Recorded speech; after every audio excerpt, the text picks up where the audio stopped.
Mən İsmailov Qaçay Köçəroğlu 1948-ci ildə Pasarkişər rayonunun Göyçə mahalının Dərə kəndində anadan olmuşam. İlk təhsilimi elə Dərə kəndinin 8 illik məktəbində başa vurmuşam. 1963-cü ildə 8 illik məktəbi qurtardıqdan sonra Pasarkişər rayonunun Şişqaya kənd orta məktəbinə gedərək orada orta təhsil almışam. 1966-cı ildə Şişqaya kənd orta məktəbini bitirmişəm. Ermənistan SSR deyilən yerdə Azərbaycanlıların oxuması üçün ali təhsil ocaqları olmadığına görə Bakıya gəlmişəm və Bakıda o vaxtki Lenin adına pedaqoji institutda qəbul olmuşam. 1971-ci ildə həmin institutu qurtarmışam. Dərə kəndi Kiçik Qafqaz dağları ilə üç tərəfdən əhatə olunmuşdu. Cənub tərəfdən isə Göyçə gölünə açılırdı. Gözəl bir mənzərəli kənd idi.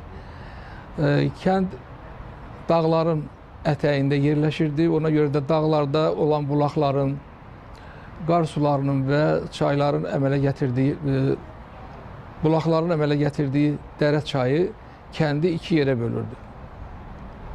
Güney və quzey hissələrə. Kəndin güney hissəsində demək olar ki, yaşayış təxminən 19-cu əsrin birinci yarısından kəndimizdə, Dərə kəndində yaşayış olduğu deyilir. Və ilk dəfə o kənddə kəndin adı Səməd Ağanın adından adlandırılır. Səməd Ağanın dərəsi deyilib və Səməd Ağa 1890-cı illərdə orada olduğu haqqında məlumatlar var.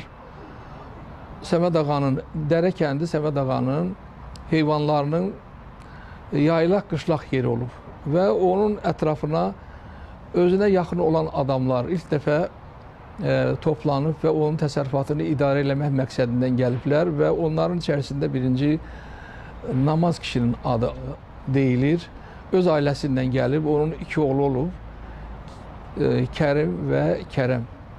Səməd Ağanın təsərrüfatına rəhbərlik eləyən əsasən Namaz kişi olub. Ondan sonra onun nəslindən, Töztülü nəslindən olan Xıdır kişi, bir də Məmmədəli kişi gəlib və onlar da öz ailələrindən gəliblər. Kənd beləliklə əsasən Pəmbək, qonşu Pəmbək kəndindən olan adamlarla zənginləşməyə başlayıb. Ondan sonra Zubanlılar nəslindən Vəli kişi, Məhəmmədəli kişi, Qasım kişi və başqaları gəliblər, məskunlaşıblar. Ondan bir qədər sonra isə